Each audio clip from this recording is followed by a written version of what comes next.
you know, these NFT things, these non-fungible tokens, you know, digital art on the blockchain, this provides a very interesting opportunity for niche art form artists like this, because now all of a sudden you are a high-level light show artist performing, you know, to a camera and Yeah. getting all these Yeah. video files.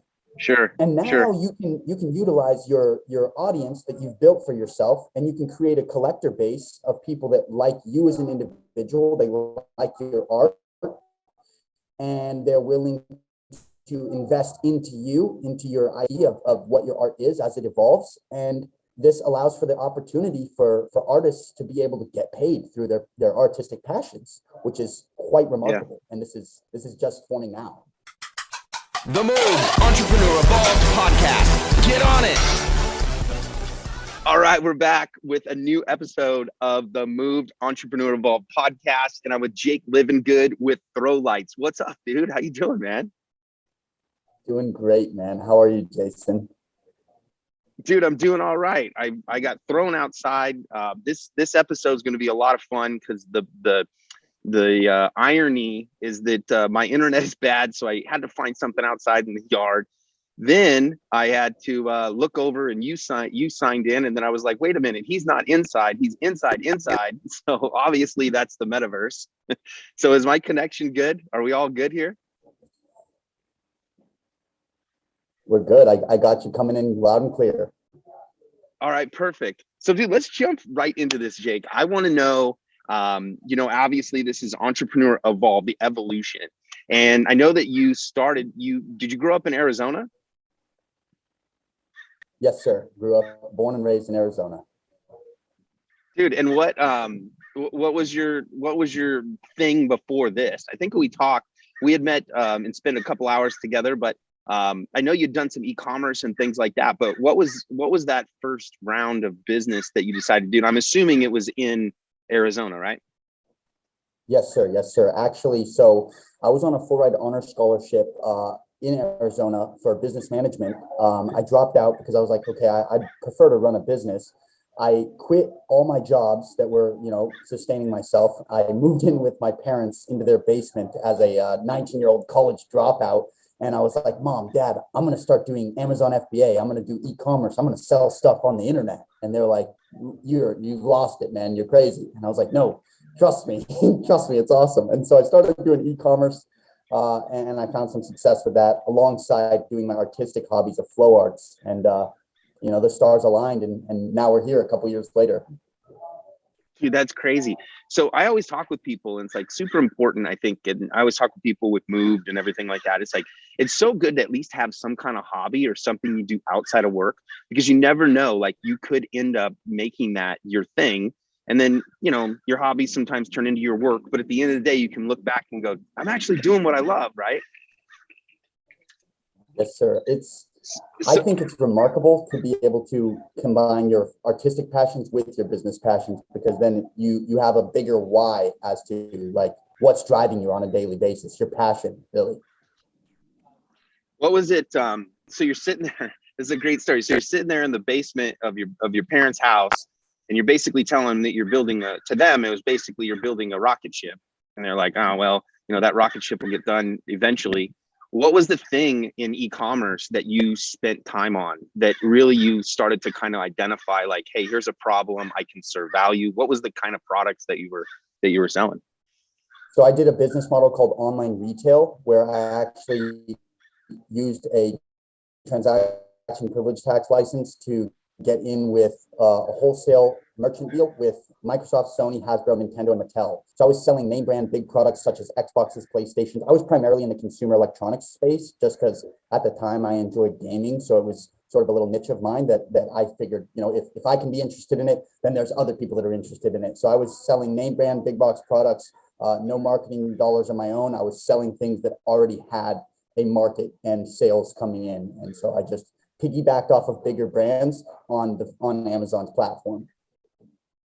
Dude, that's freaking cool. And then you started to generate obviously some revenue. You started to kind of build the model and then figure it out.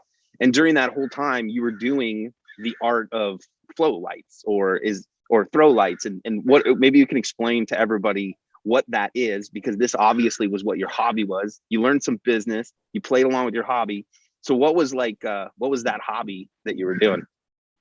So the hobby that I was doing outside of business was flow arts, specifically gloving, but gloving is just one flow art. There's many, many flow arts, such as shuffling, which is often seen in the dance community outside of just a smaller niche community. There's staff, there's poi, which if you've ever been to a Hawaiian luau, you've seen someone throwing poi with fire.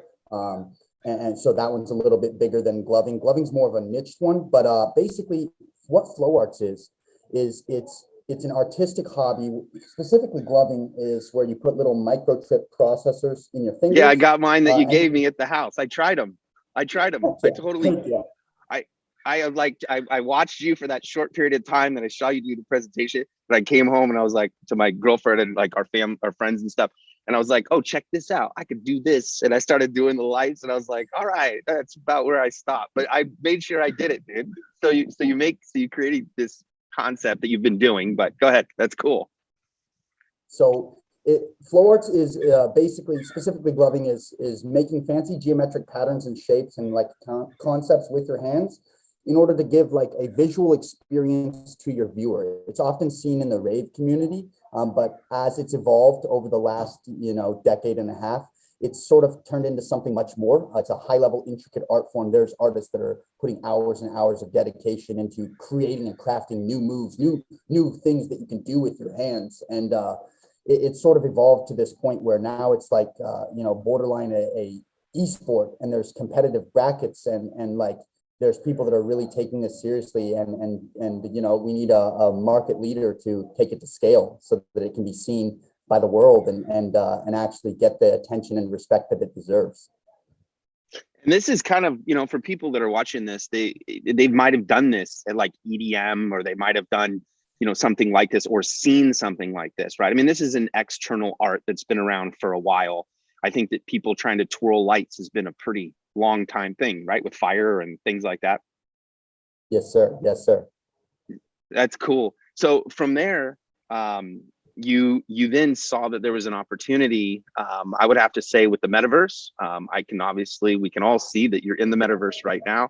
I think the story's pretty cool because you guys actually built the metaverse that you're showing us behind. Check that out. So, but with that, you like all of a sudden something happened. And what was that kind of, evolutional turn, or what was that turning point where you went, wait a minute, something's happening with lights. There's an opening here. Where was that event? When was that event happening? Okay. So essentially us as me, my CTO and my CEO, we ourselves have been in the crypto space, and fiddling around in the Web3 ecosystem for a little while. Our CTO many years more than us, but me and the CEO about 7 months. We've been playing around in it. I've been in crypto since 2017, and really the thing we saw was, okay, so a lot of high level light show artists that were the forefathers, pioneers at the beginning of this art back in like 2007, 2008, they've since retired. And it's because it's such a little niche art form, and like, okay, you've built yourself credibility in this niche space of, oh, I'm one of the pioneers, the OGs, the forefathers. What does that really provide to you in your actual intrinsic real world life? Not really anything, right? And like I like to use the analogy of esports, right? 15 years ago, if a kid was playing some video games, their parents were like, hey, like, you're rotting your brain, you need to go outside, throw a football, do something productive. And esports in that way didn't really get the respect that it now has in the way that it's built now, until its constituents, its players, its people were able to make a substantial earning and a living and an income from their passion, their art form. And so what we saw as, degenerates in the Web3 ecosystem was, hey, these NFT things, these non-fungible tokens, digital art on the blockchain, this provides a very interesting opportunity for niche art form artists like this, because now all of a sudden you are a high level light show artist performing, to a camera and getting all these video files. Sure. And now Sure. you can utilize your audience that you've built for yourself, and you can create a collector base of people that like you as an individual, they like your art, and they're willing to invest into you, into your idea of what your art is as it evolves. And this allows for the opportunity for artists to be able to get paid through their artistic passions, which is quite remarkable. And this is just forming now. And this is like what transitioned from going, wait a minute, there's something here, to building Throwlights, which turns into also taking what you understood, which was what some e-commerce and your ability to brand things.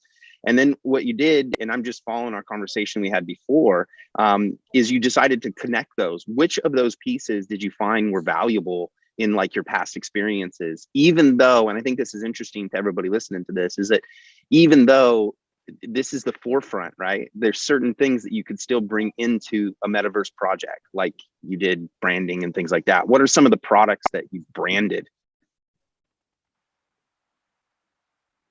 So we started, Throwlights has already been around since about 2011, but as far as a physical e-commerce store selling actual microlights and chips since 2018. Yeah. And so moving into the Web3 ecosystem allowed us to like pivot the model to make it more artist-centric in a way that not only are we as founders capitalizing off of our artistic hobbies, but we provide the opportunity for artists to get paid through their art, as well as with this metaverse right behind us named Bolt that's built on Neos.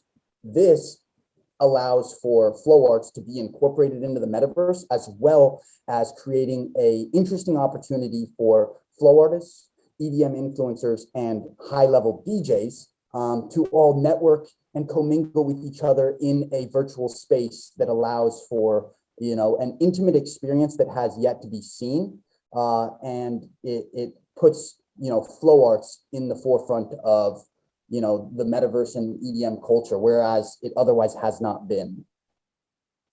What would be people that already like have had this experience and they're like, wait a minute, you're trying to tell me that when I went to all these raves and I had all this fun and I did all this stuff, what's maybe like the pitch to go, hey, there's another level, come on in? Like what is it that you try to find to say, look, you know, come on in? Because there's a lot of people that are seeing the metaverse, they're acknowledging it's going to be real. But what's the thing do you think that's kind of pushing people to go, all right, I'll try it? Is it a product, kind of like your product? Or do you think it's just curiosity, or you're going to have to meet everybody into the metaverse? Yeah. What do you think is driving people into the metaverse? Yeah. I really think that it's just future innovation and tech where we're headed. And I think people, as it grows, specifically like the NFT space, as people have seen these projects that just popped up early 2021 and have really, you know, gone extraordinarily bullish and sort of blown people's proportion of what's possible out of, you know, just absolutely crazy. I think that that's allowed people to sort of expand their horizons and go, okay, maybe this is a space that I should maybe pay a little bit more attention to, because not only is there a potential for capital gain, but there's also a potential for increased network and you know, actual real world value being created in my real life through plugging into a digital ecosystem. And so I think as it grows and as more people find success and have those personal testimonies of, hey, this is what I managed to accomplish in my journey through this vehicle, I think more people will become less reluctant. I think right now, because the level of awareness is still, you know, it's still very niche. We're still early. I think people are reluctant because they're kind of, you know, new things are kind of scary for people, right? You know, it's intimidating to go into a new space, a new ecosystem where you got to learn all this new information and you're new to it. However, as more people become subject matter experts and are able to clearly educate people on, okay, this is how you do it right. This is how you avoid getting scammed in this ecosystem. This is how you properly set up your wallet. This is how you safely interact with protocols. This is how you plug into a metaverse. I think as more people become subject matter experts and share their knowledge, I think the adoption will become well more versed. Also, with niche hobbyists such as ourselves. We're not only entrepreneurs, but everyone on our team is also a passionate light show artist ourselves. We're all multi-flow diverse. I'm starting to pick up poi and stack, and I'm really loving it. Because the neat thing is, when you pick up a new flow art, I've been doing gloving, practicing 3 hours a day for 4 years. So I have some level of conceptual mastery, and people deem me as, pretty proficient. And then I pick up poi, and I'm like, wow, I have no idea what I'm doing. I have to restart. And so it's really beautiful. And yeah. Well, I'm excited. So if they were to look in the metaverse, how would they find you? So like, how would they find you right now as a company? Yeah, Jake. So right now, they could find us on TikTok at Throwlights. They can also find us on Instagram at Throwlights, and we have throwlights.com. Our metaverse venue, Bolt, is not open to the public yet. We have the white paper out, but we're looking to launch sometime in Q3. We don't have a hard launch date yet. We're still hashing all the key components out, but we do have a way that you can connect with us on our website to get a private tour with us of Bolt and check out what we're working with here and tour the venue. Because ultimately, this is a festival venue ground. It's like a digital club. Well, we'll make sure that we get that information on there, Jake. This has freaking been incredible. And not only that, this is the first one that I've done outside of the office and out of the studio. And then you're the first person I've ever done inside of the metaverse. I'm super stoked for you, Jake, man. We're going to go ahead and get this thing out, dude. I'm super pumped. Thanks for showing up on the show. We're going to post this thing out and they're going to contact you. And I hope they go through your whole process, man. Thanks a lot, bro. You're the man, Jason. I hope you have a blessed day. Thank you so much. Close it out. Bang. If you like this episode, make sure you smash the like button and subscribe to the YouTube channel. Just like Nike is to athletes, Moved is to entrepreneurs.